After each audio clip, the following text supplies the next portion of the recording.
Welcome to Coffee with the Council. I'm Teresa Aronson from the St. Lucie County Chamber of Commerce. It is our pleasure, our honor to facilitate this event every single month, often at a different time, at a different place. But stay with us on our Facebook page and our website because we try to keep you updated. We do a pretty good job because the audience is full, even though we are in a brand new location. It's the first time ever in Building B conference room. That's what we've been relegated to. It's good signs for the city that you're so busy that we've been relegated to a conference room. But please welcome the Vice Mayor of this beautiful city, Jolene Caraballo. Good morning. Good morning.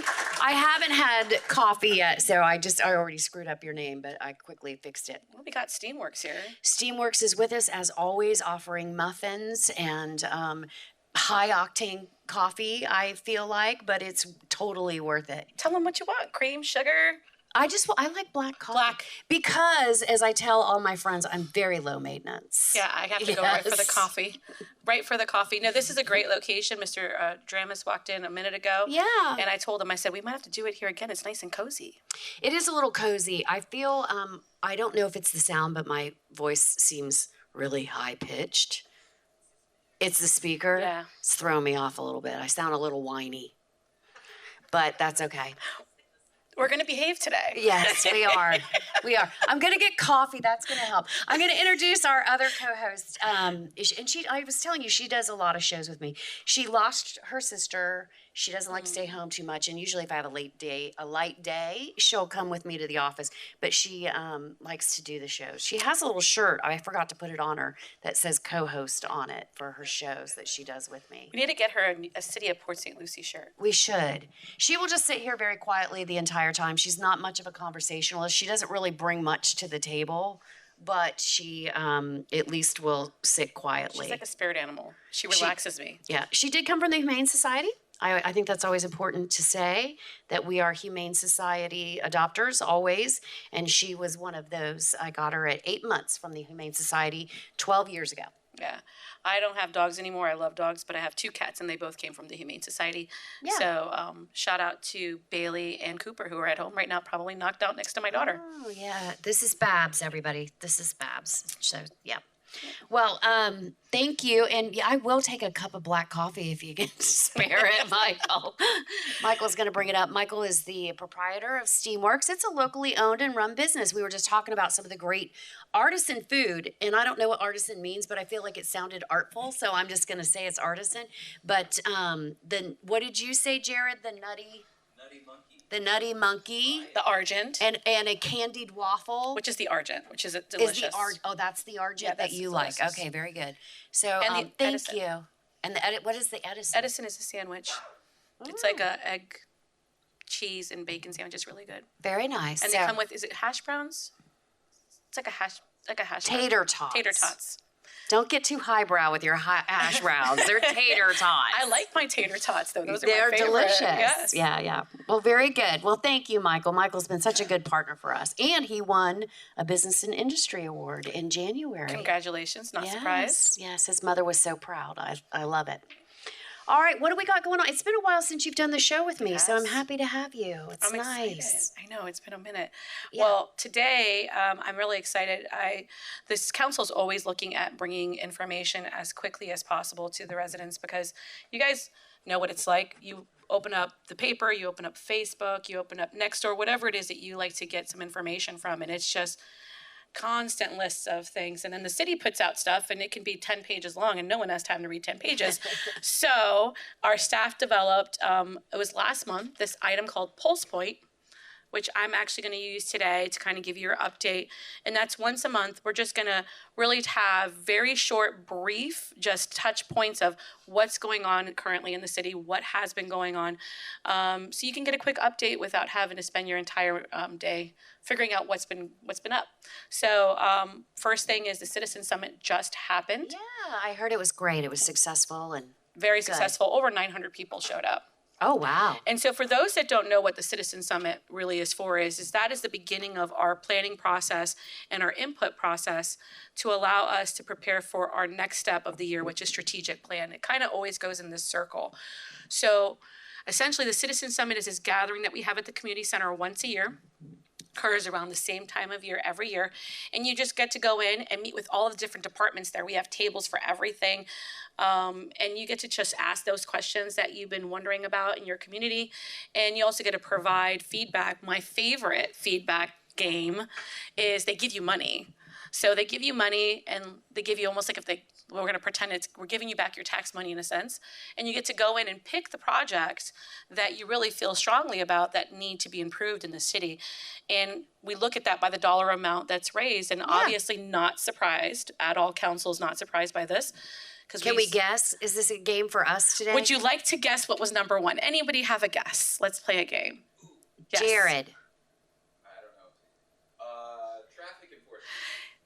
Traffic. You said half of it. Traffic improvement would be Traffic improvement. I'm going to say traffic improvement and then parks. So, believe it or not, parks, which has always been number one the last, I don't know, like 8 years. It's been a long time. It's been number one for a while because trails was a big one for a while. Yeah. Traffic is now number one, and traffic concerns and dealing with the different areas of the city that we're having challenges with. A lot of it though is like Port St. Lucie Boulevard. I get a lot of in Gatlin, but I find that that's a lot of construction going on in that area. It is a lot of construction. We talk about it every month. We've talked about it every month for a year. Yeah. So once the construction's finished, we're hoping that's going to improve greatly. But, one of the things that I discussed at council with staff and with the city manager and council is, I really, looking into the strategic plan this year, I think that we're going to challenge our staff to bring back innovative solutions. 5 years To traffic? To traffic, yeah, because 5 years ago, I think it was 5 or 6 years ago, we put in the strategic plan about the smart signalization, which has helped. It does help. I appreciate it. I'd like more of it. Yeah. But just so you all know, it's so that you can time the traffic lights for maximum flow of cars in the highly, desirable lanes or highly congested lanes. I do like it. Yeah, so we've put that in, and I think we're going to continue to do that, obviously. Good. But there's really neat technology that's coming out. In fact, can't remember who mentioned it. It might have been, I can't remember on the council who said it. It was either Stephanie or David. Somebody said the AI technology that's coming out with traffic solutions. And so those are things that we can look at beyond just adding more lanes, and plus looking at our mobility plan. The council recently adopted in the last couple of years a mobility plan. And this is going to allow different ways of travel throughout the city besides just your vehicular, to help reduce the amount of vehicular. And so we're going to continue to look at those type of solutions. We have great communities out west that are going to be utilizing other forms of transportation in the future as well to get to the grocery store and stuff. Well, I hope it's not the autonomous car, because that is... Are they going to put more of those on the road? Autonomous vehicles, that I don't know. That's going to come. Well, Tim is out there now, and Tim does not obey traffic laws. No, but we have those things called, we have golf carts and golf carts I get, but right? but they're technically not allowed. They're not. It has to be very city or area specific if you're going to do golf carts. Otherwise, they get a little dangerous. Yeah. So we're working. We've discussed it. I'm assuming it's eventually going to come back again, where we're going to work on an ordinance in regards to what areas and stuff. And you have to make it safe for the carts, right? That's why they're not allowed. It's not safe right now. Although Tim drives on the sidewalk. Yeah. Just so you know. It's gonna. But remember, I think the Tim's gonna have its own dedicated pathway. I love that for Tim, and then he can continue to do 20 miles an hour in his own pathway. So you know why? Well, 20, I was being generous, right? For all my Del Webb people, they're like, 20? No, you're being awful generous. You're playing fast and loose with 20. So because the autonomous vehicles are new, and this is what I've learned working with the feds on it, they don't, it has to go that speed right now. Eventually, as autonomous vehicles become more common and they have their own dedicated pathways, then it can go a higher speed. But right now, that's kind of what we're relegated to federally. All right. So, and then you guys got that at Del Webb? Go tell your neighbors. Yes. It's a federal law. Tim's got to hold you up. Yeah, sorry. So sorry. No, I like it. I like the idea of it. I do. And I think it's great for people out there, the retired community, to have an option like that. I do think we need to fine tune it, but I do think it's a great idea. It is. For sure. So going back really quick to the Citizen Summit, the second part that's really important that's coming out is, and probably already is out, is the National Citizen Survey, We do this annually as well every year. So if you receive it in the mail, I need you to fill it out. And it's a very select amount of people that are going to be selected to actually fill this out in the mail.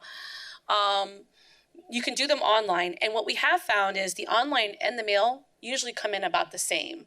Oh. But the mail is the one that really is the data-driven one in regards to what they really look at for the tight data. So I'm like, they only sent out about 1,000 of those. Wow. So please, please, please, if you get one in the mail, I know it's lengthy, please fill it out. If you got one, you are one of the chosen. You are the chosen. So like Obi-Wan Kenobi, you're our only hope. Do your due diligence and fill that out. Yeah, and so if you don't get one, I still would like for you to, if you have the time, to go online and fill it out. And then they close on February 27th. So you have a little bit more time. And they're lengthy, but it's worthwhile, and we do look at that data very closely. And then that's what drives our next step. Once we get the data in, the information in from all of those, what we end up doing is we then go into our next, which is our budget retreat. And in our budget retreat, we look at all of your strategic plan is first. We go into strategic plan, we update our goals according to what our feedback is, and then we go into budget, and then we basically look at our budget based upon the goals that you guys provided us. Okay. So. And I want to do a PSA. We don't take questions, I'm sorry, during the show. It's not operationally available to us, but we will stay and take questions afterwards. Yeah, and I'll stay as long as you need Yeah, me to yeah. stay. She'll answer questions till next month's Yes, show. So, yes, I will. But yeah, we just can't do it during the show. That's why she doesn't do them during the show. I know. Well, there's many reasons. Mostly it's operational. There you go. And then Floresta, we could talk a little bit about that. Floresta Phase 2 is still under construction.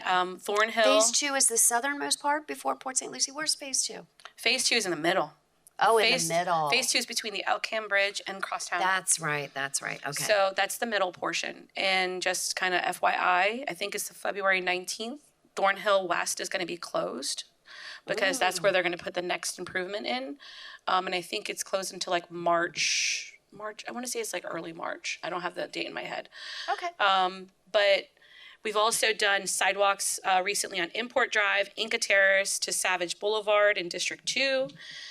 Those were completed, and then Abington from Import Drive to Savona Boulevard are currently under construction.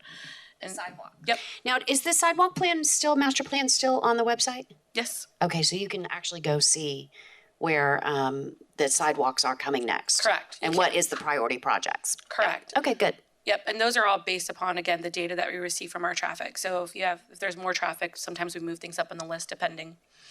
There's a lot of traffic on Becker. Becker and Hallmark. Gosh. It's crazy. It's grown so much. Yeah.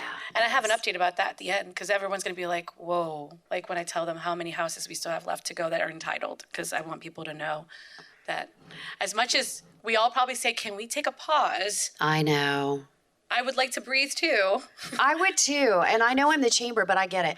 But we are getting some commercial enterprise on Becker too. The Yes. Wawa's walls are up. Yes. And we'll have a hospital hopefully soon at the end of Becker towards Yes. the Publix. And we are recently in the area, Costco's building their depot. Mm-hmm. And so we're working. I think that we may eventually see a Costco warehouse in our future. I don't think we will. Don't say that. I'm saying it on TV. I'm just saying, like, I think we might. I think we might. There's a potential. I love hopeful thinking. I wish I could say more, but I can't. All So, right. I mean, I'd be happy if they just put like a retail outlet in the. Oh, are we done? that's it. Listen, all you had to tell me to do is shut up. I heard an alarm. I would be happy if they'd put a retail spot in the distribution center like Cheney Brothers is doing. That I'm excited about. I didn't get So excited. I was in Tallahassee advocating on behalf of the city and getting money for us because, I got to bring home some money. But Cheney Brothers opened up, and when I heard they were going to have that feature, that is fantastic. Right? I mean, to be able to go in and buy quality food at, the price that they particularly pay for it, it's amazing. It's an amazing opportunity. So do you know if that's open yet? I'm not sure if we were all out at the ribbon cutting, which was a to-do, right? I've seen weddings with less production, but it was fantastic. And but I don't think it was open quite yet then. So I'm not sure if it is now, but we'll find out. Maybe we'll put it on our website. But I'm excited about that too. I want to go. I'm ready to go. Yeah. So now onto some public art. Okay. Weren't you on the public advisory board? Are you still on the public art? I am on the public advisory board. So tell me about the Feathers 3 then. I took a reprieve from the advisory board. I haven't been to my first meeting yet. Since I've been back. Okay, so you don't know about the Feathers 3? I do not, but I'm anxious to hear about it. So the Botanical Gardens actually got the Feathers 3. I think we probably took the one that they wanted, which is in front of City Hall, which is the Sandhill Crane. Yeah. I don't remember. I think it's Art Nouveau is that one called. But, the city has a public art program that allows us to, display public art. It is all paid usually by the money that we receive through development. None of it is taxpayer money, so I want to make sure you know that. But the Feathers 3 is a really beautiful stained glass piece. It looks like 3 feathers. It's located at the Botanical Gardens. They were talking about putting it on Crosstown. Near the bridge when we were discussing it on the board. Oh yeah, I remember. And I mean, a lot of people walk in Crosstown, and I know that. So it's a nice place to have it. But I really felt strongly it's such a pretty piece that it should go like in the Botanical Gardens, somewhere where you're going to get a lot more traffic and more visibility. It's a beautiful, piece of like 3. It's like 3 feathers, and they're different colors, and they have stained glass in them. And when the light hits the right way, super pretty. And so they are going to go in the Botanical Gardens. It's there. Oh, it's already installed. There. It's installed. Okay. And then we have obviously the new outside City Hall, the Art Nouveau, which is the Sandhill Crane, and that matches the new logo. That's what I was like. It was so funny. We kind of had an idea that we had these 2 logos, the tree and the crane. And at the time, I was rooting for the crane, so that's why I was the one pushing the crane. The crane, I was. You were mentally convincing everybody. I was. Okay, using the force. I like the crane. I think it's very indicative of our area, right? Like, yeah, for sure. Sandhill cranes are everywhere. Well, and and I know that they're commonplace in some areas, and it's not necessarily a bird that people in other areas may be excited about, but for me, they're beautiful. They might be excited about it. They hunt them in some areas. That's what I've heard. I didn't want to say that. Like, I can't imagine killing one, but we're not allowed to kill them here. No, they're horrible. It's like horrible. Yes. But they're beautiful, and every spring, I mean, even as a child growing up here, I think about the babies and it's the springtime. Yeah, they're gorgeous. They're just gorgeous. And as we grow as a city, I thought not only is it fitting as for us, but hopefully it'll bring awareness to people and they respect the bird too. I've seen, unfortunately, we've all probably seen one dead on the side of the road or hit by a car. And, I hate that. I avert my eyes. Yeah, it's really hard to watch. I mean, I've had to call a couple into Florida Fish and Wildlife a couple times. So, but yeah, I just think that it's a really good concept, and I love the heart in the wing, because Port St. Lucie is the heart of the Treasure Coast, and that is our new tagline. And I think it's very fitting because, when you look at the region, the city is the heart of this entire region. So really excited about that. The port is really coming along at the Botanical Gardens. The History Museum will be up soon, and the playground will be finished, and the Imagine piece is already there, and now the 3 feathers will be there. The restaurant, I'm excited about all of it. Yeah, I am too. Good. So we have some really cool events coming too. You do? Mm-hmm. I know there's a concert coming. Your PR department's done a great job with advertising the concerts. Yeah, we have Clay Walker and Casey Tyndall that are going to be coming. And their country music artists are coming to the Mid-Florida Event Center. They'll be here on February 24th. You can get your tickets at etickets.com if you're interested in going there. And then we have our first annual Fam Fest, which I think I'm really excited about. It's at Whispering Pines Park. It's from 6 to 9 p.m. Saturday the 24th. And this is going to be a free family event that will highlight and honor Black culture in the 3 key elements of food, art, and music. So brand new festival we're doing this year. I think it's going to be really great, and it's going to help provide, the rich contributions of the Black community. I think it's fantastic. I'm really excited. That. Do we have some highwaymen coming, or? I don't know. We need to find out about that. I would love to know if we have highwaymen coming. And then we have a great soul food restaurant in Tradition. Oh my God, they're so good. They're so good. They're so good. Their fried chicken is like The Colonel should be ashamed. I mean, I went there and I took my daughter and she loved it. It was It's really so good. It's so good. I don't think anything's made, without lard, but it's delicious. Yeah. Yeah. It's worth every bit of it. Have any of you been there yet? Have you been there, Wayne? You haven't been? Oh, your wife went? It's good. Yeah, it's very good. Yeah. Again, that's February 24th, 6 to 9 p.m. and it's a Saturday. Let's see. Oh, if you've never done an outdoor movie night, a lot of people in this room might have had the opportunity to do a drive-in movie theater at one point in time. What are you saying? What are you insinuating? I'm what one of them. is she insinuating? I'm one of them. I'm not. I mean, listen. I've done them. I remember before I moved here, I lived in Miami, and we used to do them at the swap shop. Oh yeah. Well, I'm not gonna lie. It was a big hangout for me in high school. If that gives you any idea of.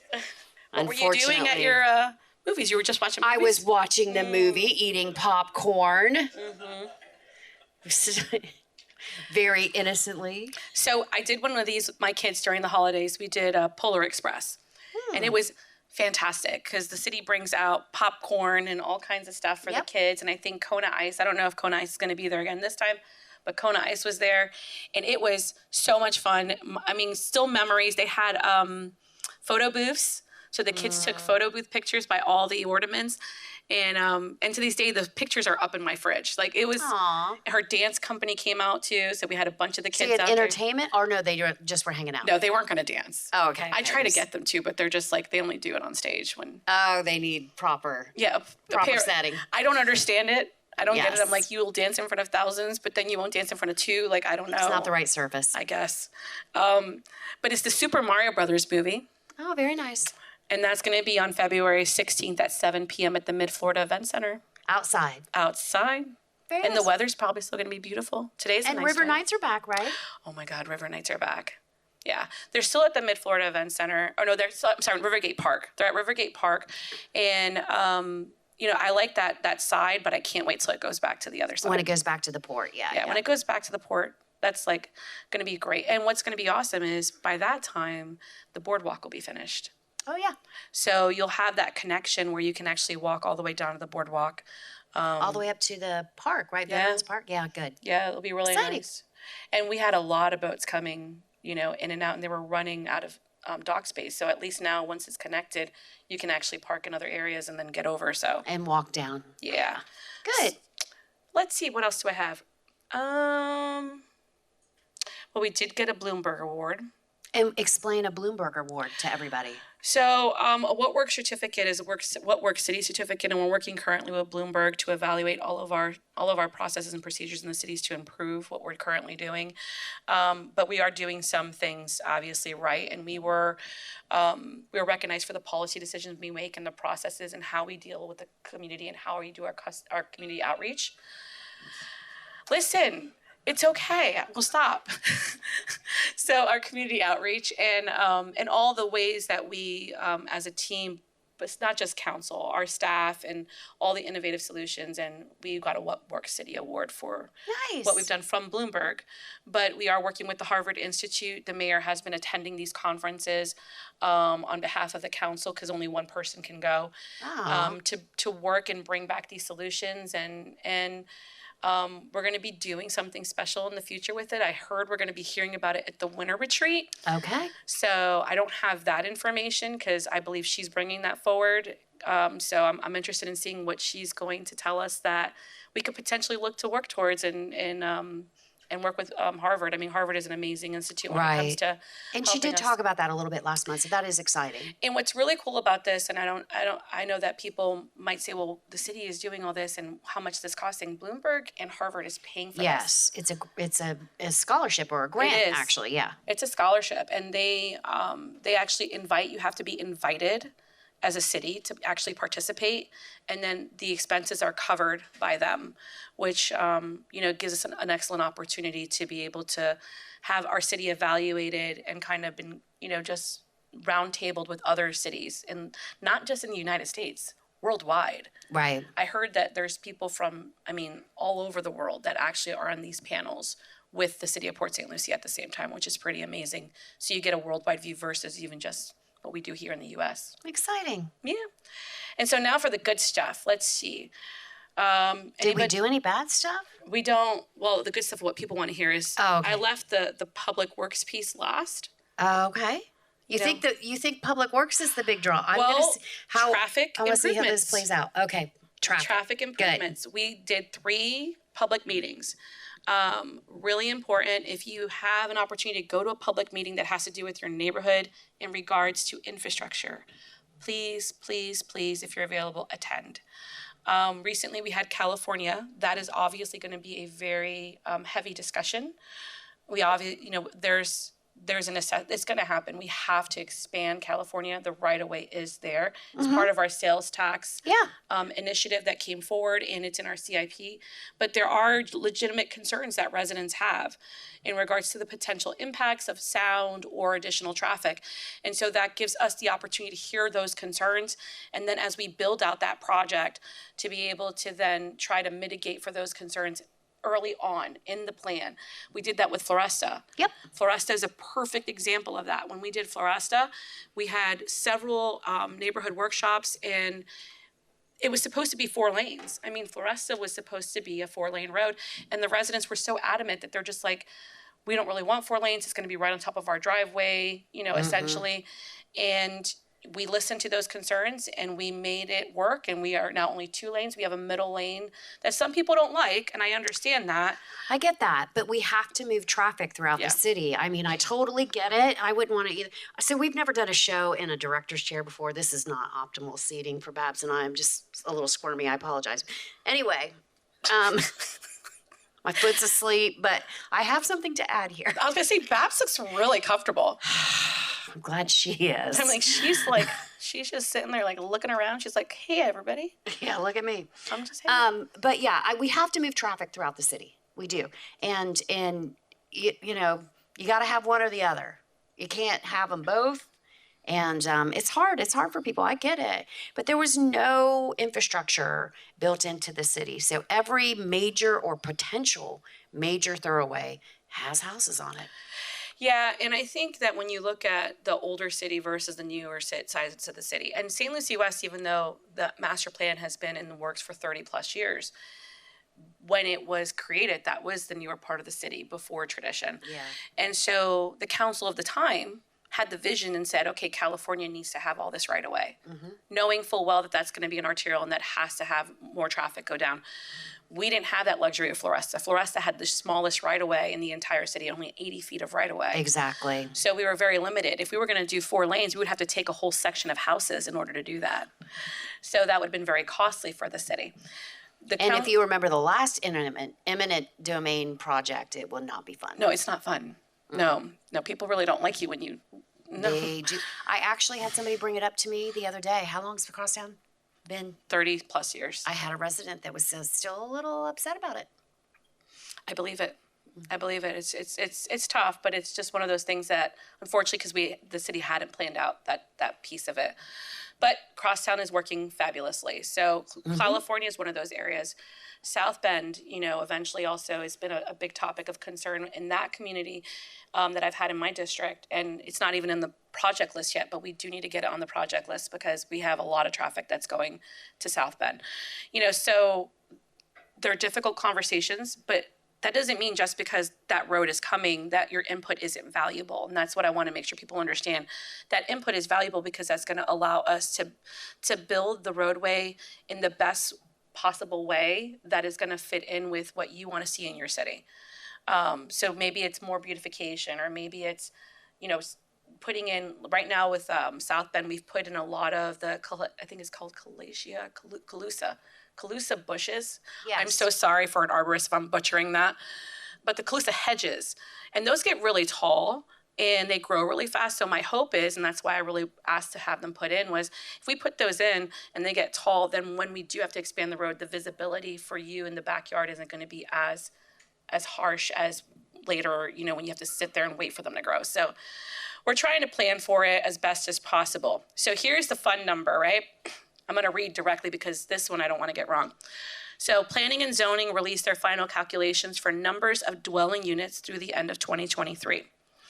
The total dwelling units in the city is 88,593 total build units, with 85,419 single family and 11,452. So this goes back to my conversation earlier. You could see the difference in the amount of multifamily units we have. So 89,000 single family to 11,000 multifamily, essentially. But there are 140,399 approved units across the city, which indicates we still have 43,806 remaining units to be built. Which the average resident in an average home is what, 2 point something? 90,000. So right now we have 90,000, but we're approved for 140,000, and that's in the current entitlements of where it sits. So I say that because I just want people to understand that when we have these decisions coming forward, and we have, like, there's not really a way not to approve it. We can't do a moratorium legally. It's already been entitled. It is their right, their property right to build, and many of these DRIs have been approved way a long time ago. And we have talk to about fulfill it at development review. I don't think it should come before council unless there's a variance, because you can't not approve it. So you're setting yourself up for backlash on something you can't control, Yeah. So unless there's a variance, I don't feel that it should become before commission. You can still voice your opinion at planning and zoning, directly with your council person, but to ratify something that is legal and available by law is a little bit of a waste of time. Yeah, it's unfortunate, but the state statute is state law. So, like, if you have to do, for example, if they're doing a form of a zoning change or turning it into... Well, that's a variance. Yeah. Unfortunately, those all come before, and then what we recently... Variances, conditional uses, all that stuff has to come before, yeah. But what we did do to expedite it is plats. So, like, for example, plats is a very just non-issue. There's nothing you're going to be able to argue even in a plat of any kind. So that's on consent now. So we moved it so we don't have to have an actual discussion on it. Yeah. Yeah. Or presentation. Correct. Because a plat, in all the years I've been on the board, I've never had a presentation on a plat. Yeah. Because it's just very good. Well, I want to tell everybody about our new program with the Saints and the pub over there.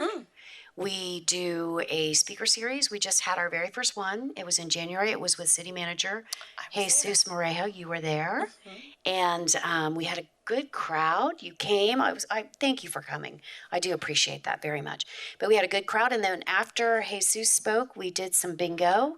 We did 6 games, a really fun bingo. It was cash bingo. And we had a great crowd for that, and we're excited to keep doing that. So in March, we'll be back. We'll be back in March. And Patricia Christensen, our chair for that, is working on the speaker, and I'm not sure if she's secured it yet. So she's shaking her head at me. It's nice when they're in an audience. You can get real-time answers. Exactly. But we're working on the speaker for the March one, and then we'll follow it up with bingo again. But come on down. The speaker portion is free, and then it's $5 for a bingo card, and there's some other deals. But you get one bingo card, and you can play all the games. Yeah, it was a lot of fun. And I mean, it's busy, right? So we're all very busy, and it was a great night to get some updates. Even though I see the city manager, and technically I have access to him, sometimes there's things that are going on that I just didn't get a chance to talk to him about. So I even learned some things sitting in the audience.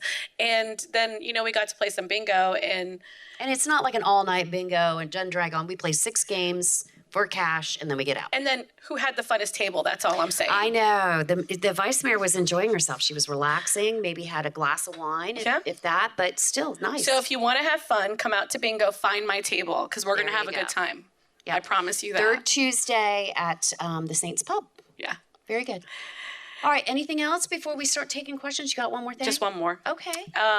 We did go to Tallahassee. I was in Tallahassee last week.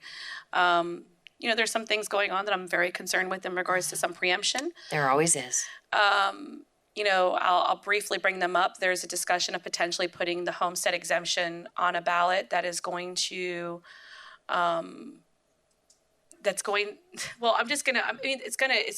happen. So I want to, it's dead. Oh, thank God. Okay. Well, now everybody wants to know, I'll though, say- right? I'll But say she was it. getting the No, kill it. I will Don't say it. No, I'll say it because I mean, it's transparent and you can look it up, and I think it's a good conversation. Is they were talking about increasing the homestead exemption by inflation, which sounds good to you and sounds good to me, and be like, oh, wonderful, yeah, inflation's going up, homestead's going up. But my biggest concern was obviously is the price of everything for us is also going up as consumers. When you think about the price of concrete, all of our projects have gone up anywhere between double to 300%.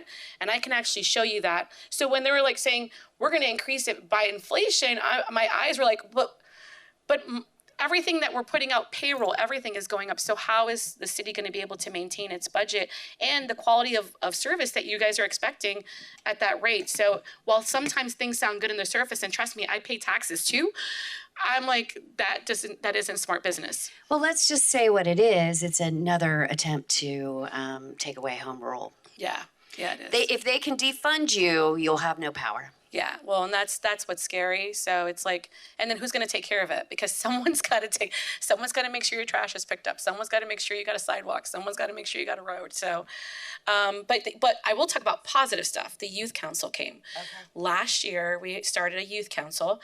I was very blessed and honored to be part of government classes when I was in high school. And I actually was a member of my youth council for Port St. Lucie High, and I represented Mary Ann Cernuto at the time. No, I did not think about becoming an elected official when I was 16.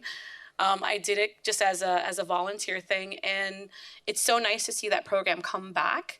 And they were in Tallahassee, and I got to spend time with them and answer questions on the Hill with them and help them learn how to advocate. And so it's a really cool program. And if you have any students that are of high school age and interested in joining, make sure that they fill out a form online, and then when the mayor has an opening, we can always see if they can come in. It's a great experience. I love it. I love youth council. And that's it. That's all I got. That's it. Good, because and it's all on the pulse. Apparently, Babs is keeping a timer too, because she's getting a little restless. Well, yeah, and I'm sorry, I didn't mean to go long, but I really wanted to cover. No, it's good information. I wanted to cover the pulse points. Yeah, we can do questions. All right, but we're gonna end the show. I want to thank you. I want to thank Michael from Steamworks for bringing us pastries and coffee, and every single one of the audience members today. I really do appreciate it. We've been doing a better job of marketing the day before, and that's when you have to hit people up and say, hey, tomorrow come join us, and all these people did. So yeah. Thank you so much. Thank you. All right. Well, have a great day, everybody. We'll see you next month. See you next month.